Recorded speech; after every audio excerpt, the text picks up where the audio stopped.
So welcome everybody to the ALL London branch webinar. We're very, very fortunate that AQA have agreed to do a presentation for us on looking back to 2022 and forward to 2023 for AQA GCSE MFL. Today's Monday, the 6th of February. It's 4 o'clock and we're due to run for about an hour.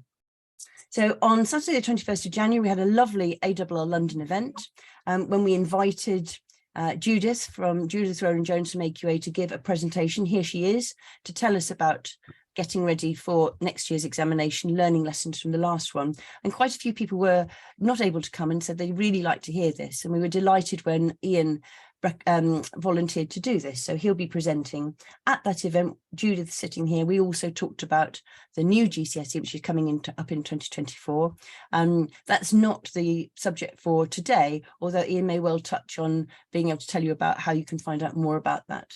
Please do join ALL if you're not a member already.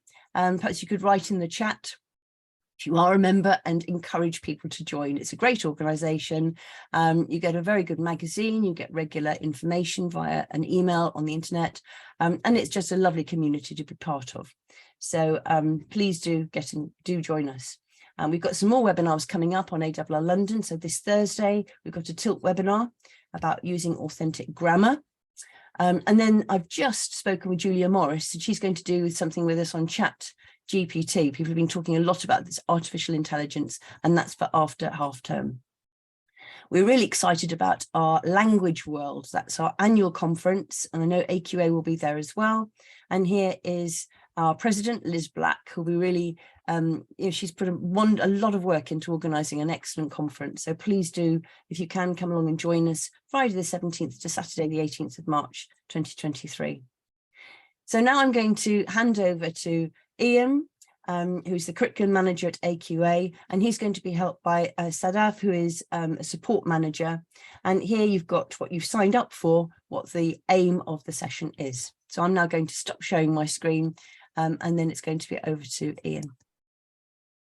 Thanks, Helen. Okay, hopefully we can seamlessly switch between screen sharing. Let's have a go. Right, I'm hoping everybody can see the first slide. Yes, we can. Is that okay? Lovely.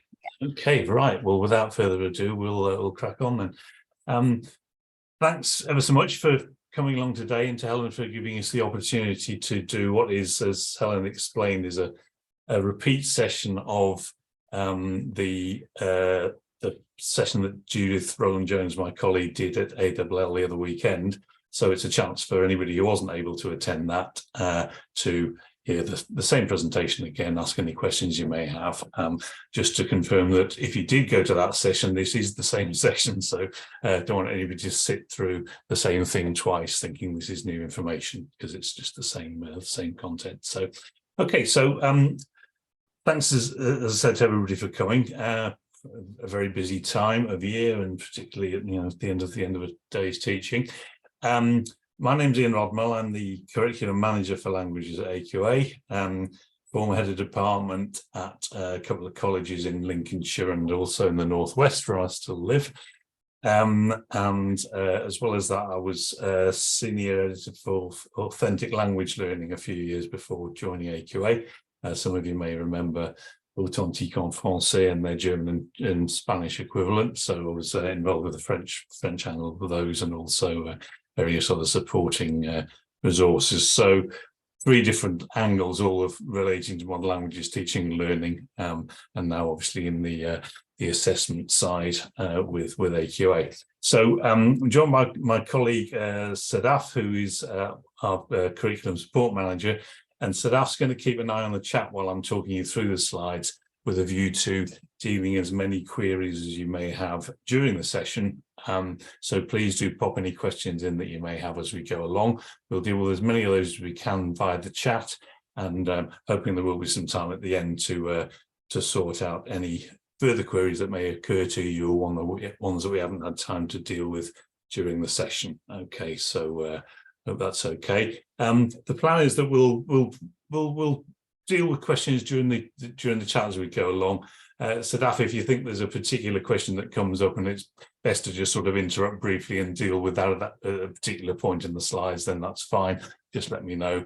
But if not, we'll pick up any that we can't cover during the session at the end, and be pleased to pick up any follow-up ones then as well. Okay, right. So let's get on then. So this is a session that we've done in the past, a formula which seems to work quite well. So I'm hoping hoping you're going to find this useful. So it's really basically looking back at last summer with some what went well, what didn't go so well, and looking forward to 2023 series, which is fast coming up, obviously.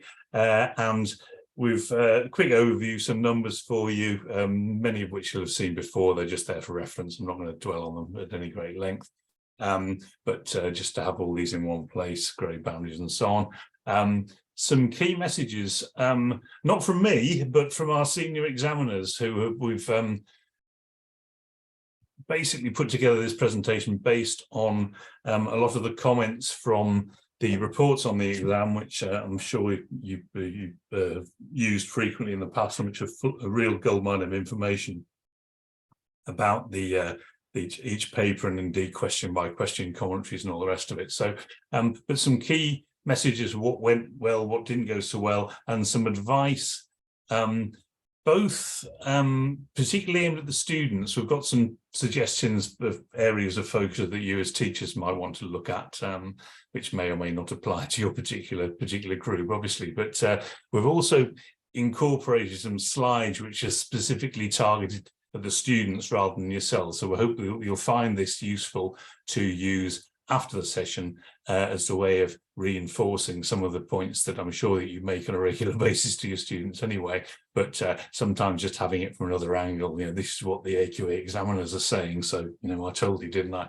I'm hoping that might help reinforce those. So you will get a copy of the slides after the session. Helen's going to make those available via the same link, I understand. So you will get a copy to refer back to, so you don't have to listen to the entire recording again if you don't want to. Okay, so that's the overview. We've got a couple of slides on the GCSE reform, which is, as you know, in an early stage, but I'll give you a quick overview and an update on where that's up to, and then an overview of the support that we've got for you immediately and in the future. Okay, so first slide, as I said, a load of numbers.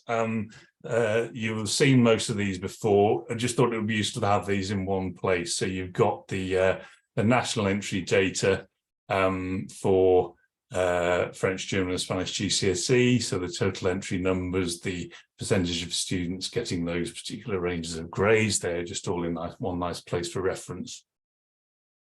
So I'm not going to say any more about those. You can see how the percentages have varied between 2019 and 2022, with 2021 in the middle there for reference. More about that shortly, but those are just there for reference. So that's the national entry data. This is the AQA entry data for comparison, for more of interest than anything else. As you can see, the entry to French was almost exactly stable compared with 2021. German down a little bit, as has been the trajectory in recent years, as you know, and Spanish up 4,500. So that was nice to see. So again, just there for reference. The entry pattern, there's not much to say about foundation and higher tier. As you can see from those numbers there, they're pretty stable across the different cohorts there. So what that indicates is that schools and colleges are broadly happy with the balance of foundation and higher tier students, and that students are being entered for the appropriate tier. So that's good to see. And then you've just got the percentage outcomes for the different grade bands there for AQA candidates compared to 2021 and 2019 for reference across the different cohorts. Right, okay, so just a little bit about grade boundaries, then quick overview. Some of you will be familiar with some of this, so just bear with me if it's not new information. So you'll probably be aware that grade boundaries are set using a mixture of statistics, which are based on for GCSE are based on Key Stage 2 data, just as school predicted grades are largely focused on as well, along with sort of progress through the course, obviously.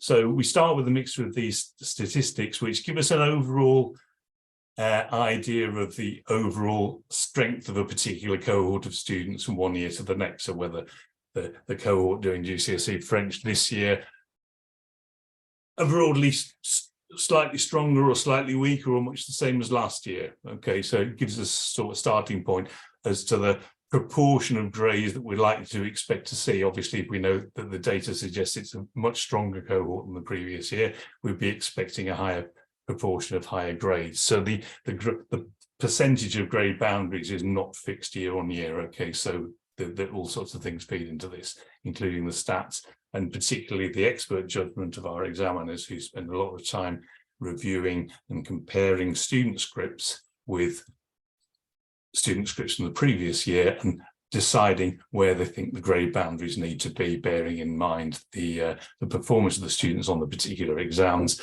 and also the statistical data that we've got.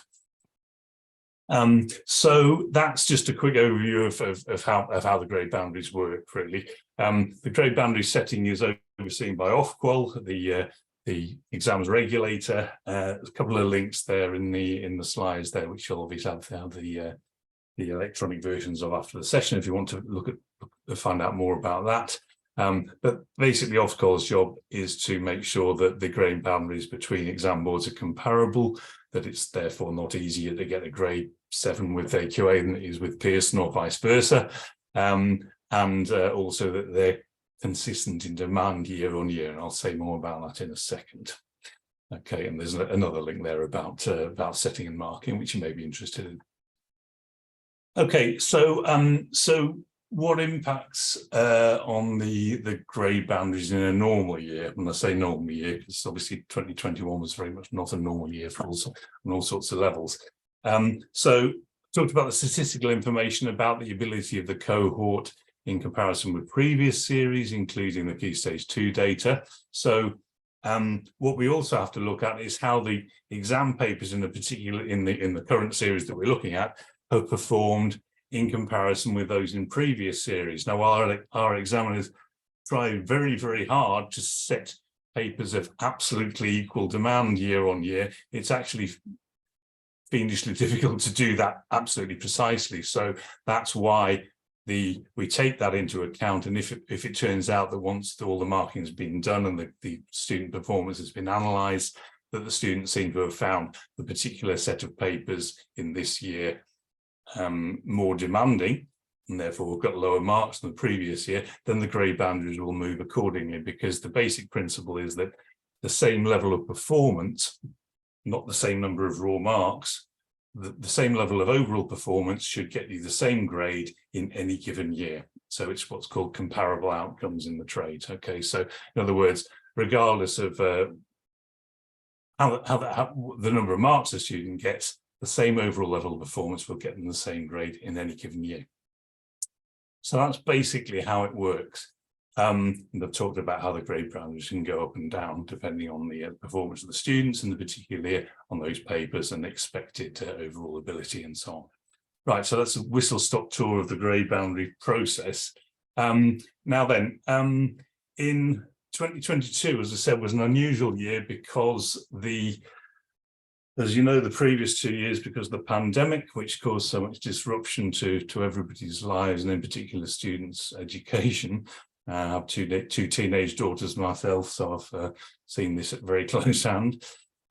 So the policy from Ofqual was that in 2022, the proportion of students getting the grades in each subject should be between the 2019 outcomes, which you remember from the previous slides were markedly lower than the 2021 outcomes.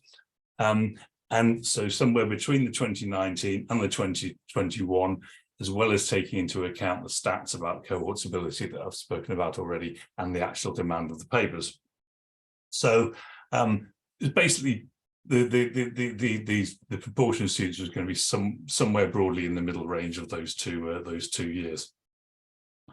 In addition, you'll be aware that a grading adjustment to GCSE French and German to bring them into line with Spanish, which was originally planned for 2020, following an Ofqual research exercise. So that saw an extra 2% of students achieving grades 7 and 9, an additional 1% at grade 4 in both French and German to bring them into line with Spanish. So that was built into the 2022 grades. So various things going on there that made it an atypical year in terms of grade boundaries and so on. So these are the summer 2021 grade boundaries. I'm sure you've seen these before doing results analyses and everything, but just again, having them all in one place there. The grade boundaries obviously vary a little bit between cohorts for all the reasons that I've been talking about, but they're all there just for reference if it's useful to have them. Okay, so that's the grade boundary stuff then, really.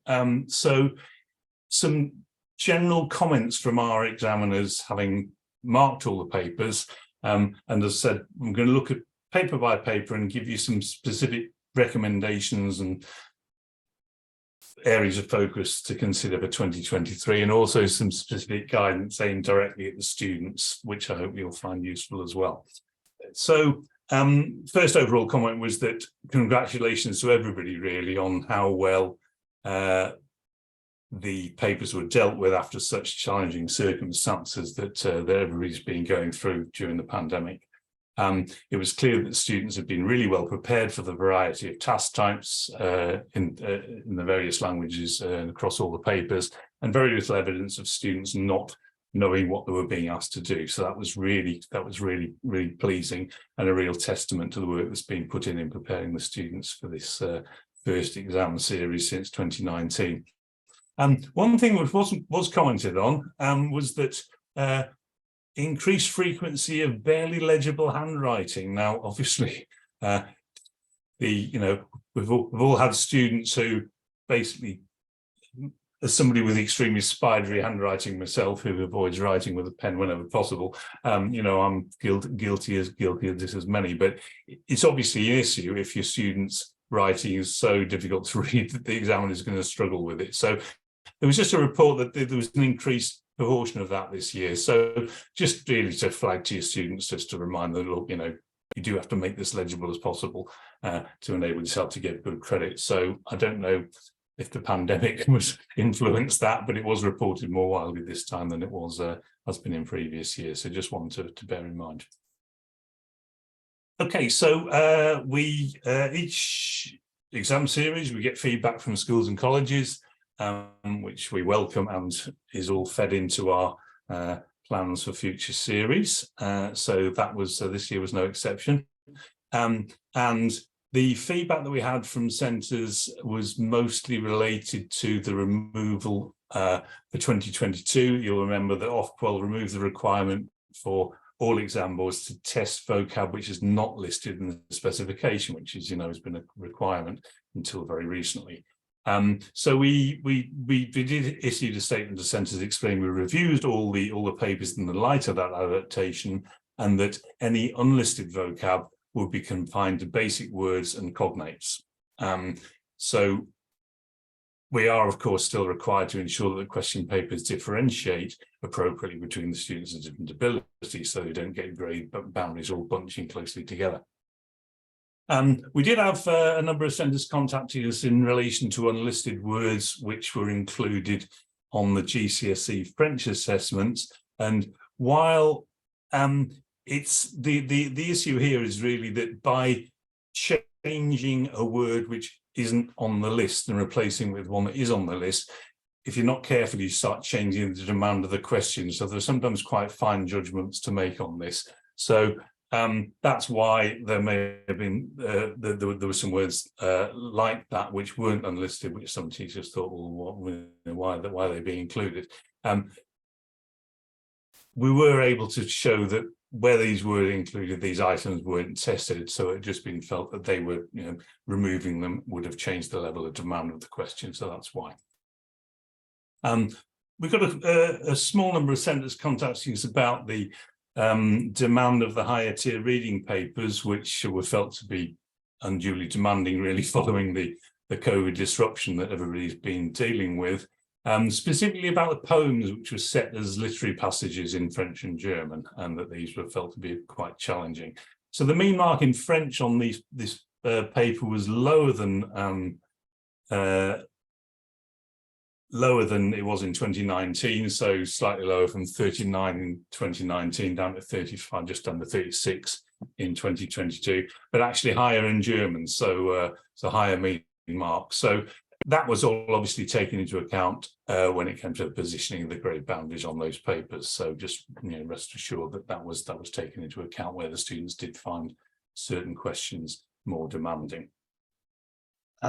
So just to clarify, really, that Ofqual made it very clear that the intention in MFL was not to narrow the specification coverage in 2022, while there were certain adjustments which you know of, particularly in writing.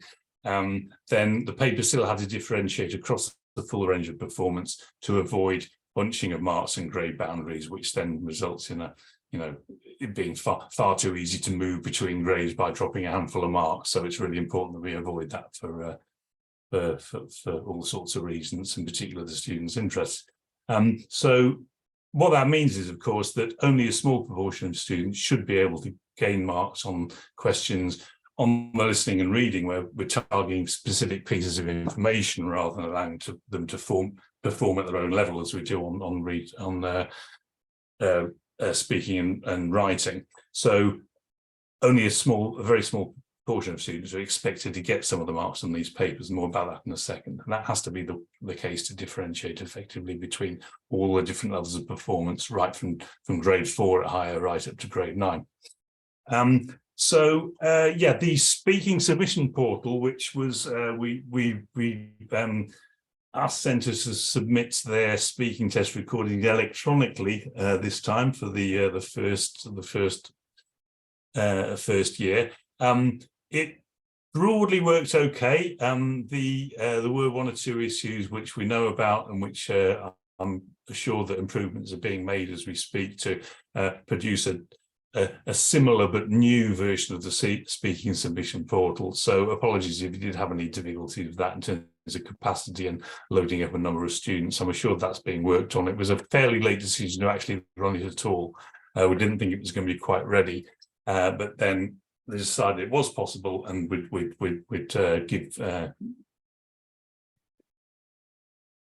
give teachers the chance to send stuff, but to upload material rather than send USB sticks and all the rest of it in, which causes some frustration in many cases. So there will be a submission portal again this summer. Further details to follow in terms of the mechanics of how that works in due course.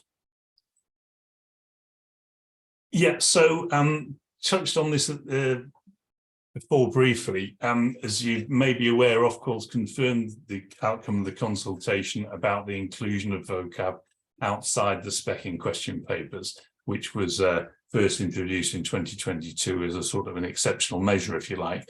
The consultation has confirmed now that the requirement to use words outside the vocab list has been removed for the remaining lifetime of the specifications.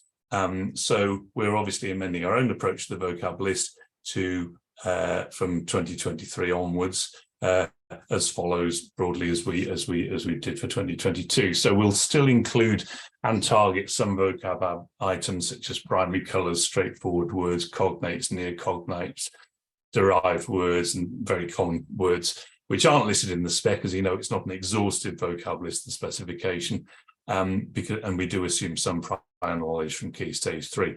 So the words like this won't be glossed, and students may need to understand them in order to answer the questions, because excluding such items, as I touched on before, would risk increasing the demand of the task, which is obviously not the point of the exercise.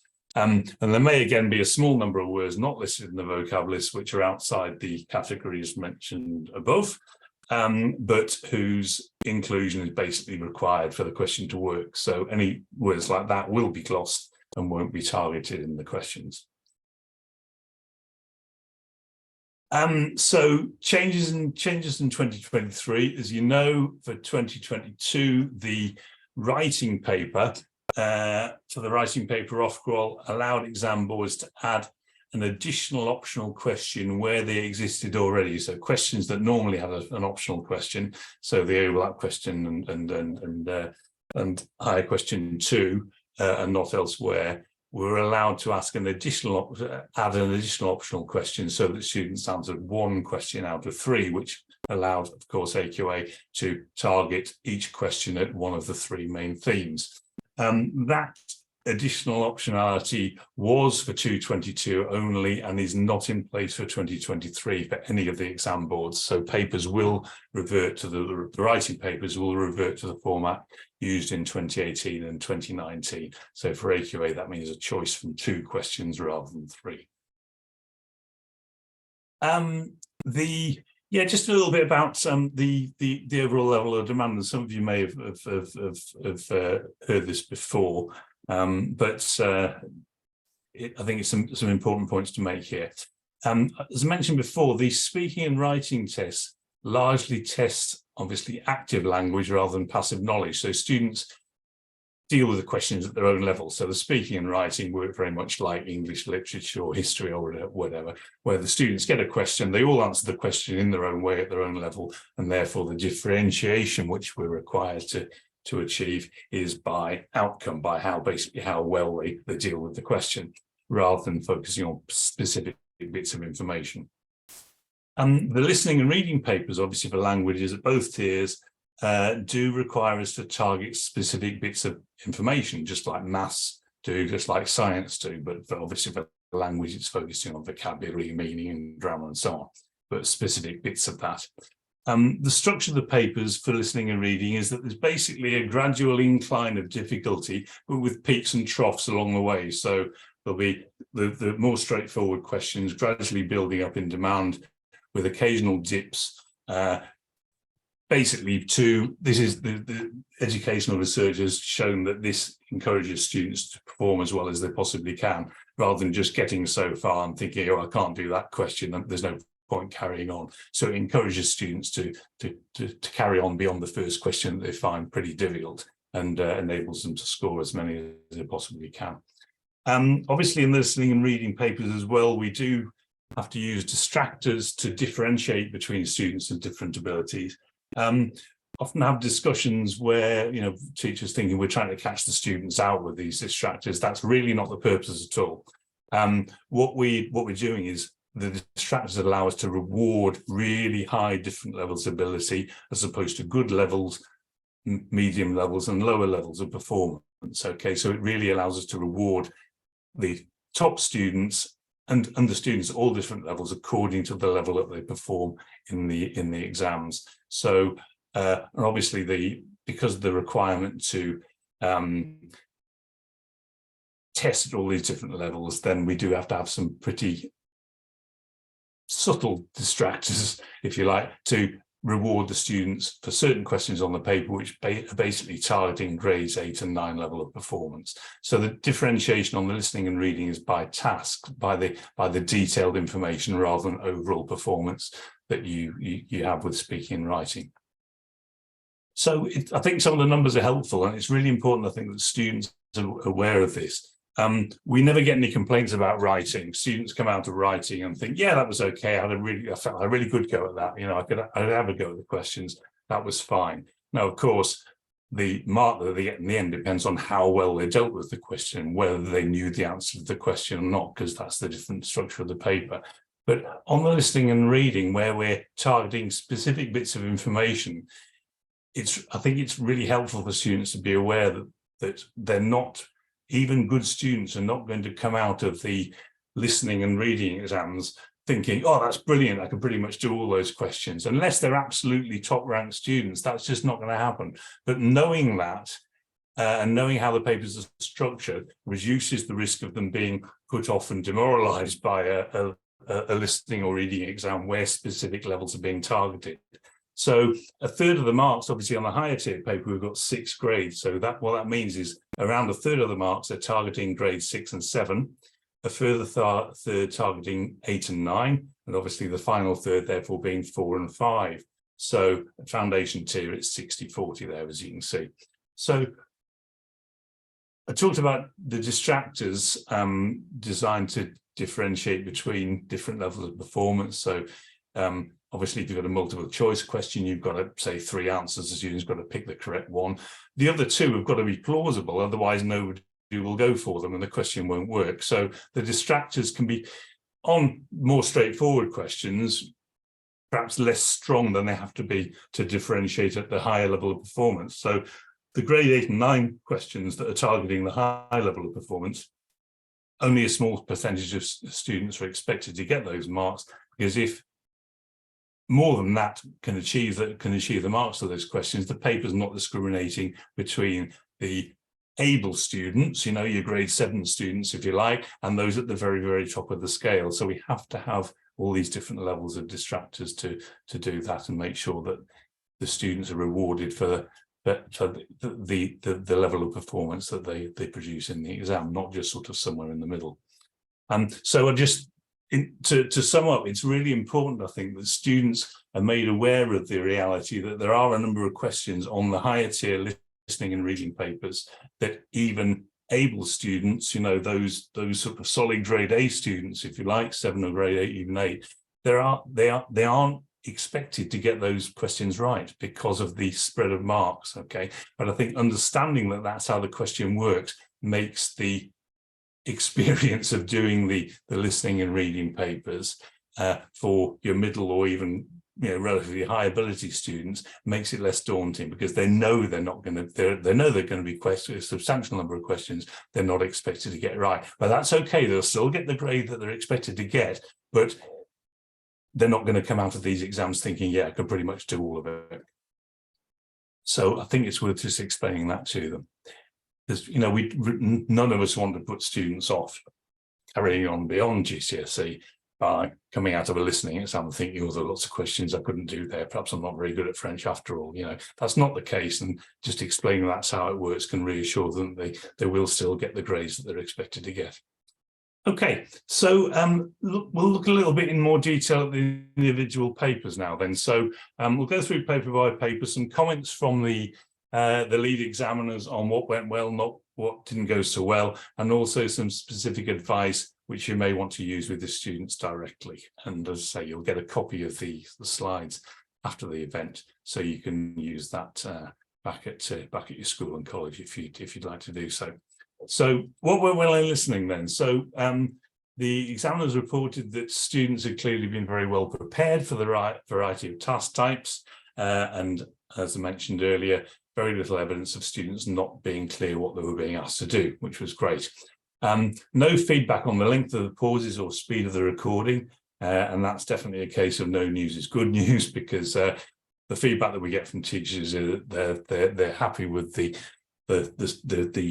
speed of the recording and the pauses, which are clearly carefully adjusted to suit the question in front of the student. So there isn't a sort of set formula to work out the pauses. The examiners listen very carefully to the questions, decide how much duration, how long the pauses need to be, taking into consideration even things like turning pages onto the next question and that. So hopefully you've found that the students have adequate time to answer the questions, and we've had no feedback to the contrary. So that's good to hear, or not to hear.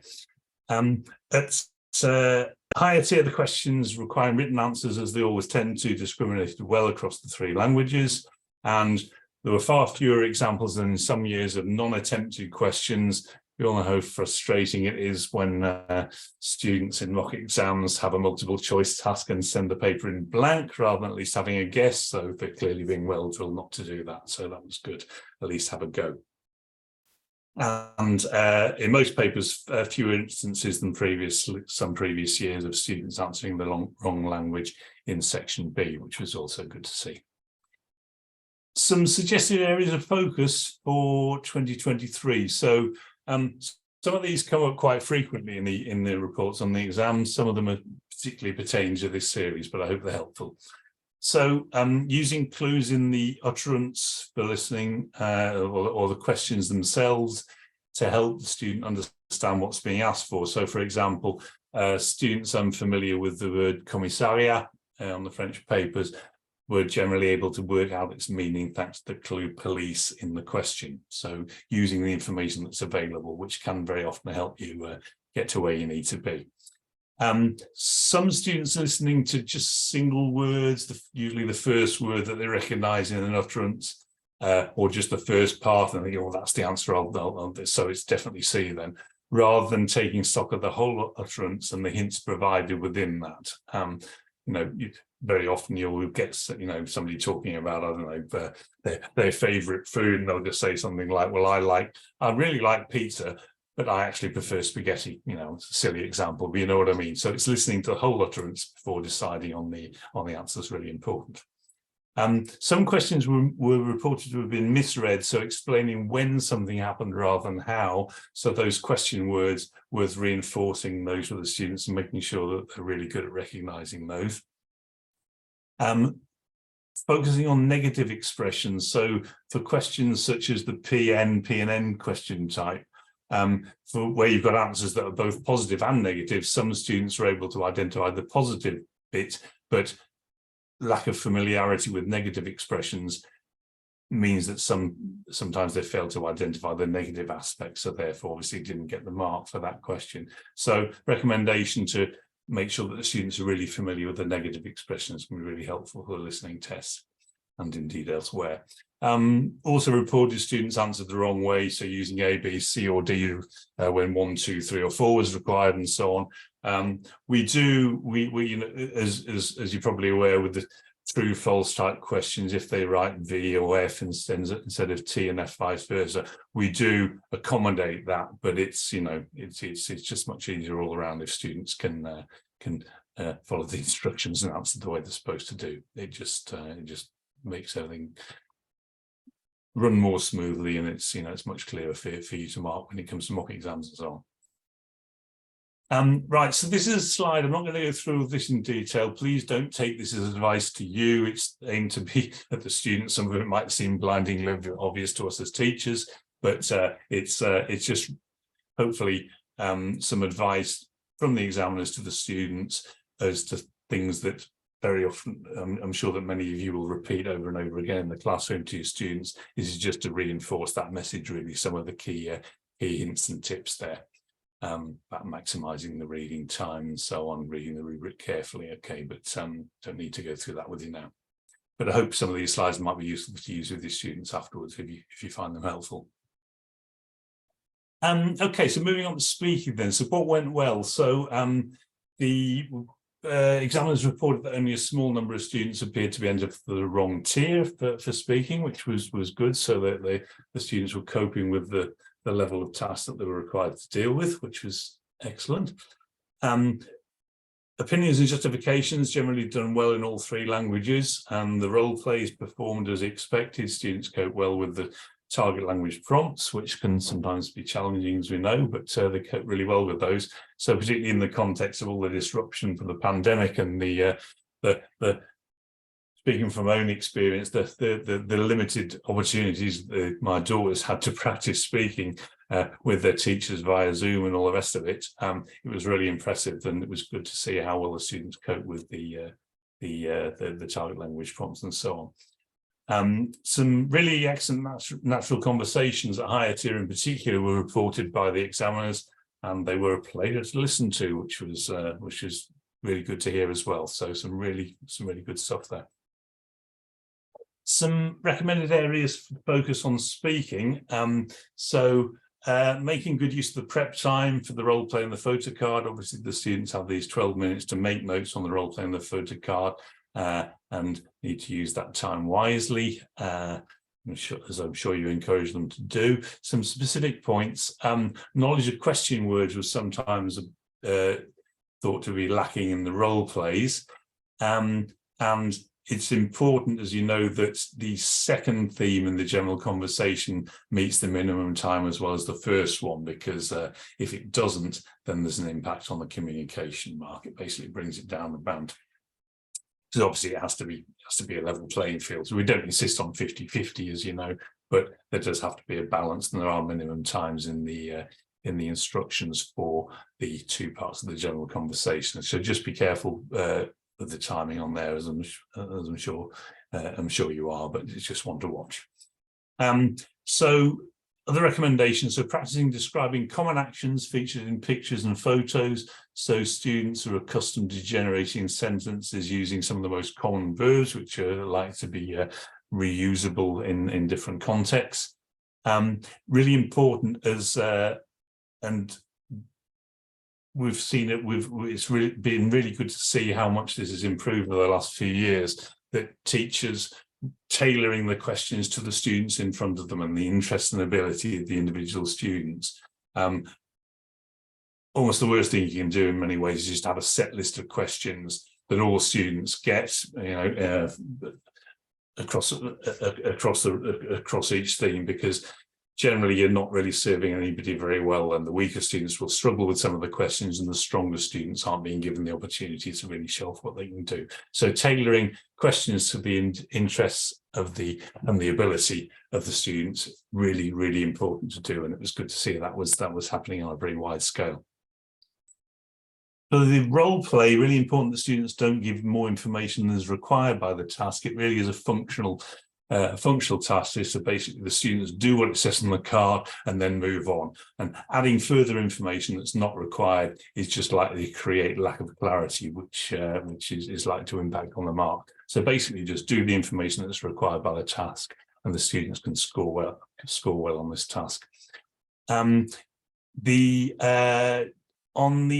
the general conversation, as you know, there are these 5 marks for spontaneity and fluency, and it's really important to give students the opportunity to get those marks through follow-up questions, so seeking clarification and extra details rather than relying on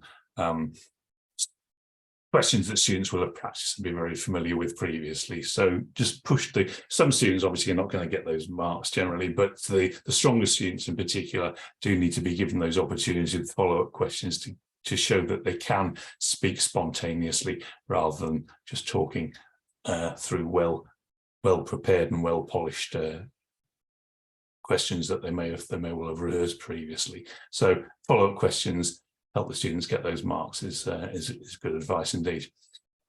So here's some more slides specifically aimed at your students. Again, these are, I'm sure, is stuff that you tell the students very frequently anyway, so I'm not going to go through all these as well, but hopefully some of these slides will reiterate some of the key things to focus on. We've actually produced a series of posters which pick up many of these points. You may have seen these on the website. There's one for each of the 4 skills, and it's basically designed to be a classroom poster. Just sort of remember all these key points for the 4 different skills. You can download them from the website. We do give them out at conferences and stuff, and they tend to go like hotcakes, but you can help yourself to them via the website. You can print them out in A3, A4, whatever you like, or you can do small format to give the students before the exams to remind them to go in the folders. But they've gone down very well, so I hope those are helpful.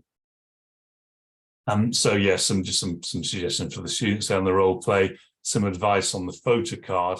I'm not going to go through these. I'll pick out the first one though, which is the general advice is to, while they're preparing the notes on the photo card, the examiners find that at least 3 sentences for each of the 3 pre-prepared questions. Obviously, you've got the 3 questions that the students can prepare, and then the 2 that you throw at them afterwards, which they have to deal with spontaneously. But the 3 that they can prepare, around 3 sentences, gives them enough to say without impinging too much on the time for the rest of the test. So that's a good rule of thumb as to how much to prepare for each of the 3 questions, and that's come from the lead examiners, so definitely well worth listening to. Just to remind the students that, yeah, about the prepared questions and the time frames and so on, we don't probably need to go through all this now, but I hope some of this guidance for the students is helpful. obviously repetition's fine there, but do it in the target language and so on. So we'll move on from that one. On the general conversation, again, another slide for the students, really. Self-explanatory, most of this, I think. I won't go, don't need to pick anything out here particularly, but this is all stuff that I'm sure you talk to your students about, so it's just reiterating that advice, really. So I hope, again, some of that's helpful in reinforcing your points. Okay, so moving on to reading then. So again, the paper's differentiated well at both tiers.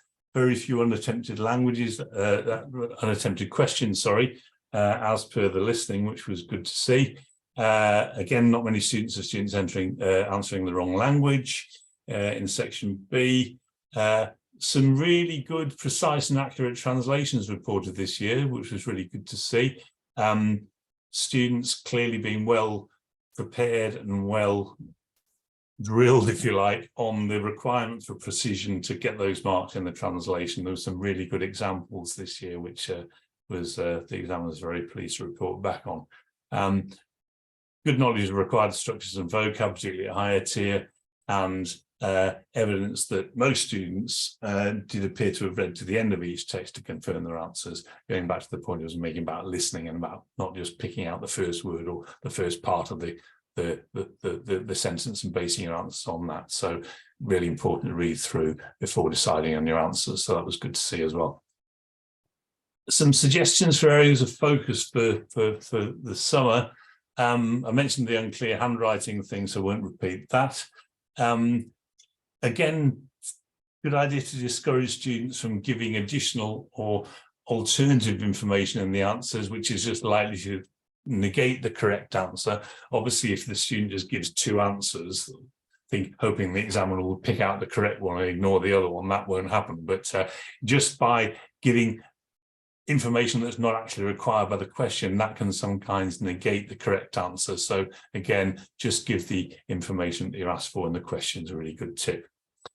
Despite what I said about the translations, there were still some students who unfortunately didn't keep closely enough to the original text, in particularly ensuring the little words like, possessives, articles, mon and non and not ton and so on, making sure that they're really careful with those words, which can very easily lose marks in the translation if they're not rendered correctly or missed out. The translation tasks, like what I was saying about targeting different levels of performance across the listening and reading papers by targeting, having range of different demand questions there. The translation works in exactly the same way. So what that means is that we're targeting different parts of the translation. We'll be targeting different levels of ability and different levels of performance. So therefore, some marks are a lot easier to get than others. So it's really important that students do allow time to have a go at the translation, because there are some straightforward marks to get, as well as some more demanding parts across the translation as a whole. So do make sure that they're encouraged to have a go. There are some straightforward marks as well as some more demanding ones. And yeah, when it comes to the longer answers, limit the information to avoid creating ambiguity where they're giving a longer answer to the reading. So basically just give the information that you're being asked for. Okay, so another slide for advice for your students there. Won't go through all that with you again, but it's just reiterating some of the key points that we talked about and you will have talked about to your students already. So lastly, on the writing, things that went well, as I say, the writing paper is always relative. The students come out thinking that, yeah, I've been able to have a good go at that question, or whatever level they've actually dealt with it. So that was good. Translation, both tiers and across all three languages, discriminated well across the full ability range, and as usual, the full range of marks were awarded, was awarded even. Very few cases of students not attempting the translation, which, just as I was saying for the reading, is really important, because there are some straightforward marks to get there, as well as the more demanding ones. Good variety of adjectives, ways of expressing opinions, and so on, and some excellent use of verb forms and a wide range of tenses, which were used in the writing paper. and that was really good to see as well. Some suggestions from the examiners for 2023. So foundation question 1, keep the responses really simple, avoiding ambiguity and just saying something about the photo. So as you know, that question is marked purely for communicating something about the photo. So it doesn't have to be in perfect French, German or Spanish. It just has to clearly communicate something about the photo. And it is absolutely permissible to repeat the same verb structure in each sentence. So it could be il y a un homme, il y a une fille, il y a un chien, whatever it might be on the photo, etc. And the equivalent in the other language, that's absolutely fine. So it's another case of keep it simple, say something about the photo, and you'll get the marks. Handwriting's flagged again. We're not going to repeat it again, but again, just something to bear in mind there. Advice to practice frequency and time expressions in the target language. So words like usually, today, tomorrow, yesterday, and so on. Practicing writing sentences using them can be really helpful when it comes to the final exam. Manipulation of possessive adjectives, which are used in the bullet points. We've got an example of that in a second, which we'll look at. So just using the bullet points to help with some of the structures. And just a reminder, there's no requirement for complexity in the 40-word questions. So what it's about is showing a variety of structures using different verbs and adjectives, not showing complex language. Okay, so just worth reminding the students about that. So some advice to students, which again I won't go through in great detail because a lot of it's straightforward. Just the last bullet, there's an example of what I was talking about just now about the bullet points and how they can be manipulated to help the student with the response. So for example, in the French 2022 overlap question, the second bullet point was votre transport préféré pour aller en ville, okay, which obviously is easily adapted to start the student off by changing the pronoun there to mon transport préféré pour aller en ville, and then they go on. So good idea to practice doing that in advance, because the students can use the bullet points to help them formulate the responses to a lot of these questions.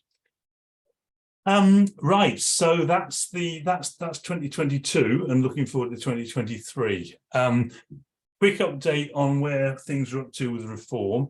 Just a big thanks to everybody for attending all these face-to-face meetings that we ran all over the country. I think at one point I was down in Truro doing one, of my colleague Judith was up in Newcastle, so we really did cover as much of the country as we possibly could in the time available. So thanks very much for attending those and giving us your feedback, which was really helpful in shaping the content of the first drafts, which have gone into Ofqual, and quite a significant changes were made based on teacher feedback. So that was really helpful. We also ran a series of equivalent meetings for German and Spanish. As you know, the French had to go in first, so we had to do that in the summer, and the German and Spanish equivalent meetings took place last term, when we had around 300 teachers attending those as well. So that was great. So thanks very much. The specification SAMS, that's the trade acronym for sample assessment materials. So the sample papers, for the French ones went to Ofqual in November. They were published at that point, I think it was the 20th of November from memory. I might be wrong about that, might be slightly earlier. Anyway, they're on the website, published as draft, and they'll stay there as draft until the specification is accredited. And at that point, we'll publish the final accredited versions of the specification and the sample paper, so you'll see exactly what type of questions and the levels and so on, so that you're going to be dealing with for the actual exams. As I said, we've got this staggered submission, so German and Spanish can only be submitted to Ofqual once the French has been accredited. So we've basically got to get all the issues ironed out with the French. We're in discussion with Ofqual at the moment about some changes that I'd like to see to the initial drafts, and we're working with them on that. And once the French is all agreed and accredited, we'll then send in the German and Spanish drafts, which will obviously have been updated in the light of comments we've had about the French. So we're very much in parallel, and the anticipation is that those will hopefully be accredited quite quickly.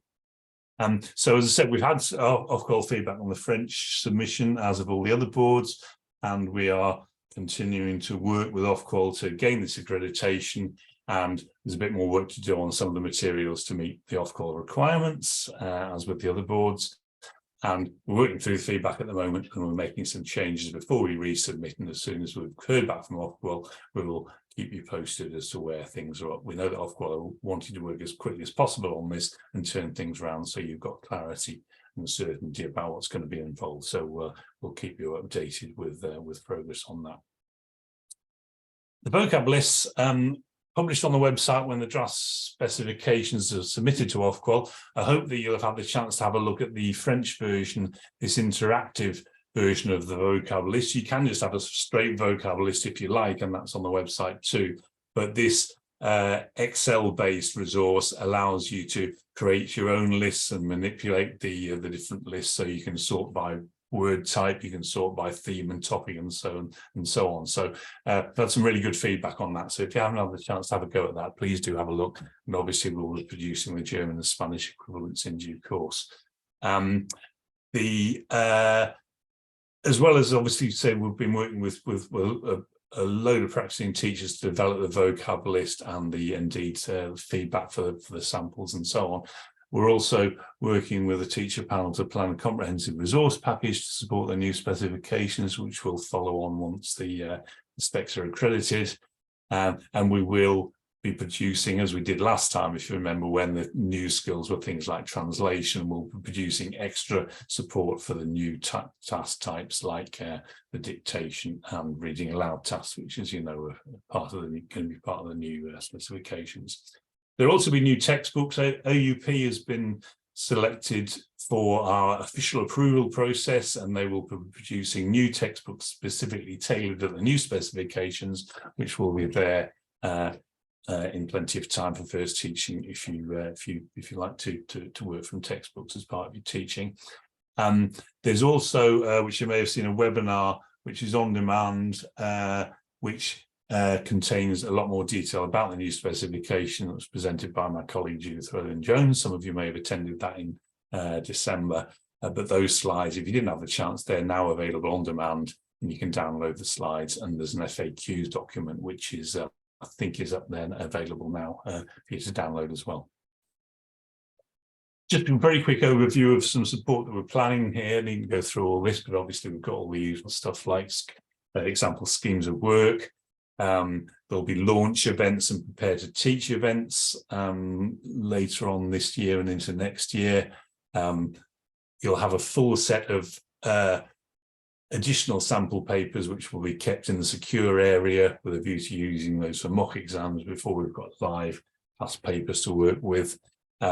Additional questions on the new tasks. As I said, there'll be detailed conduct for the speaking test training available, and all the usual range and support and feedback materials and so on that we always work with. Finally, it's the timeline. Quick overview of what we're expecting to happen and when. There's a slightly more detailed one which some of you may have seen already on the website. I'll put the hyperlink at the bottom in there, which basically talks you through what's going to happen and then when we're expecting to run the various support meetings and all the rest of it. So that's available for you on the website. And just a quick overview of some of the other support. So examiners' reports, training materials for the conduct of the speaking tests for the current spec, the 2023 instructions for the conduct of the exams, as we published that last term. You may already have seen it, but that's the updated version for 2023, key reading for anybody involved in MFL exams, as you know. The materials from the feedback meetings, which we run in the autumn term, will be available via centre services during this half term. Some of them are there already, I think. If they're not there, they basically follow 6 weeks after the final meeting. So if they're not there, they'll be imminent. The supporting student exam prep, a series of free online courses which are available to book now via the professional development area of the website.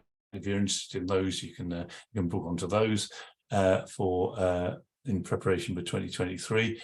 The Exam Pro question bank, we've now got the 2021 GCSE and A-level questions added. The 2022 questions will not be added at this point, but will be added later on in the spring, so that you've got your mock exams out of the way before those are published on there.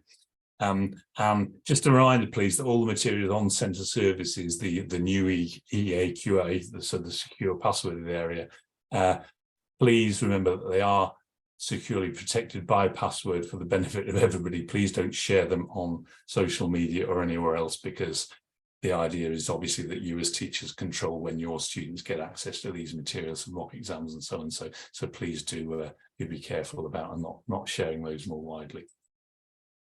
Finally, just some contact details. At any point you've got any queries, please do contact us. Any queries you may have, there's an email address there, mfl@AQA, a phone number.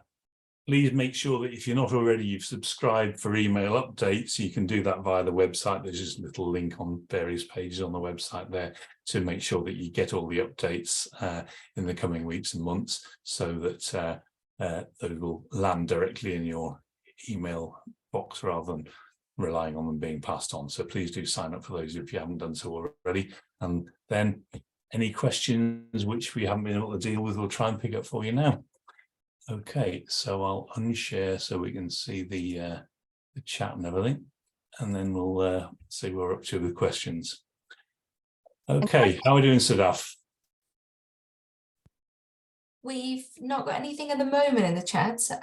Would you be able to say a little bit about any schools who are using the 2022 papers for their mock exams and what you would advise for in terms of grade boundaries? I know. Yes, thanks for reminding me.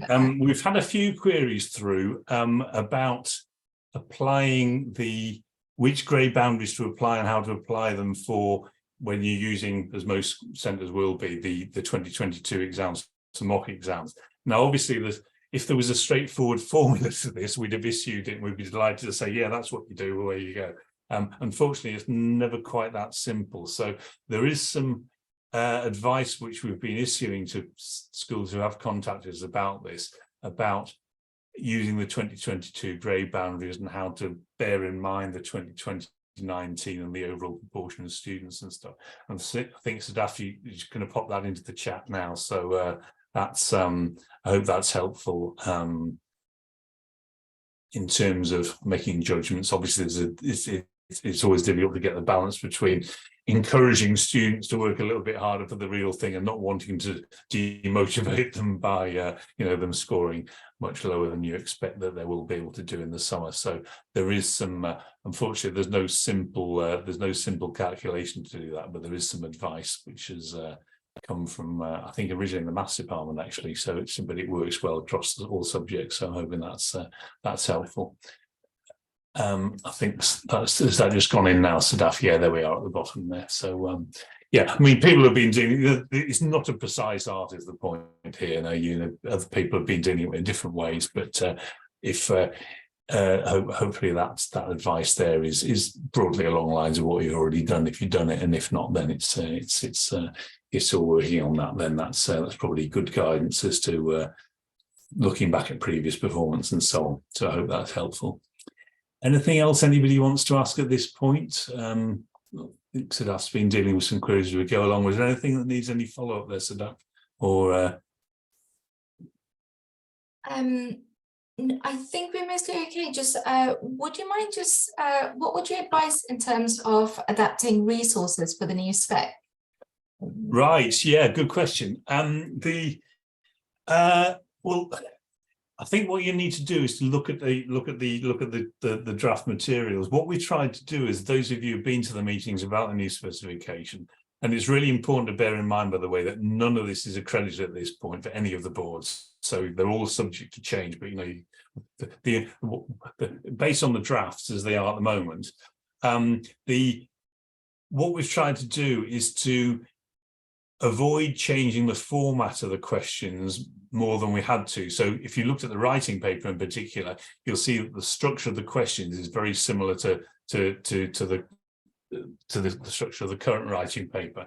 We're very conscious that teachers have spent an awful lot of time and money and blood, sweat and tears preparing resources to teach the students the current specification, and that, you know, it's not very long since the current specification started, obviously, but we just wanted to reassure you that there is going to be lots of scope for adapting existing resources. You're not going to have to throw everything up in the air and start all over again. So while you might want to make some edits and changes to some of the resources, obviously things like the role play, the prompts are going to be in English for the new spec as opposed to the target language prompts. So, but the same structure obviously is broadly there.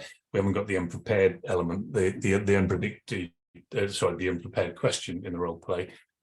In the new thing, but they're still going to do the question task, and basically it's all highly adaptable. The structure is similar enough in many of the questions for you to adapt these without having to think, oh, I've got to do a whole new set of resources, because that really shouldn't be necessary. So yeah, as Stuart's just added there, so UP are going to keep their new books which are being produced for the new specifications very much along similar lines, with a section on each theme and so on. So, and obviously they'll be building in work on the new tasks in particular, like the reading aloud and the dictation to reflect the new exam requirements. Yeah. Okay. Anything else that's anybody would either like to ask now, or that would like any further clarification on that was asked during the chat? Okay, right. Well, if not, I'd certainly like to just wrap up to say thank you very well. Not wrap up, you can still go on as long as you like, really. No, it's fine. I'll keep people back if you've answered everybody's questions that they've got for now. If you do have any that occur to you afterwards, just get in touch. You've got the email and phone numbers on the slides there, which Helen's going to share shortly. So do get in touch at any point. I really want to say thank you very much. As an Association for Language Learning, we really feel it's ever so important that we're working together, teachers, exam boards, publishers, everybody. We're not against each other. And I think there is, I'll be honest, sometimes there's a danger as a teacher that we will blame people, and exam boards often get it in the neck. And I think that's where it's so important for us to know that this is something we're all in together, in that, you know, it was somebody else who decided that we had to the 9-to-1 grades. Yeah, tiering, etc., etc. Yeah, it's, you know, the DFE decides on the subject content, Ofqual decides on subject conditions and guidelines. So I know you've got a lot of constraints. And I think it's really good that you, along with other exam boards, you're very open to talking with us, to taking things on and just giving us advice like this. So I want to really say thank you ever so much to you for doing that. So to Ian, to Sadaf, to Chloe, and we also had a special guest star, Stuart Glover, joining us as well, which was great. So thank you so much, and I hope that, you know, we did touch on the new GCSE specifications. For that, I want to add to what you said to people. Thank you to so many people who joined in on that consultation. Absolutely, it was really helpful. If you hadn't done that, really there would have been quite a few things which you as an exam board wouldn't have been allowed to bring in. I understand that it's still draft, that things haven't been decided, but there are significant things which were allowed through the following consultation which would not have been allowed before. For example, a spontaneous conversation, for example. So I really feel that that was so helpful, that the exam boards all together worked alongside ALL and other organisations, and that members got involved. So thank you to everybody, and I hope that, you know, in future we will carry on doing this. I know that you have your own webinars within AQA, but certainly as far as ALL is concerned, we're really happy to work with exam boards, so that when we know what it is we've got to do, if people want to get together, I'm sure they will, people will naturally want to share resources and ideas and approaches. Absolutely, yeah. So, I'd be very, very happy to host any future webinars for that. So, right. So I can Thanks very much for the opportunity. I hope it was helpful.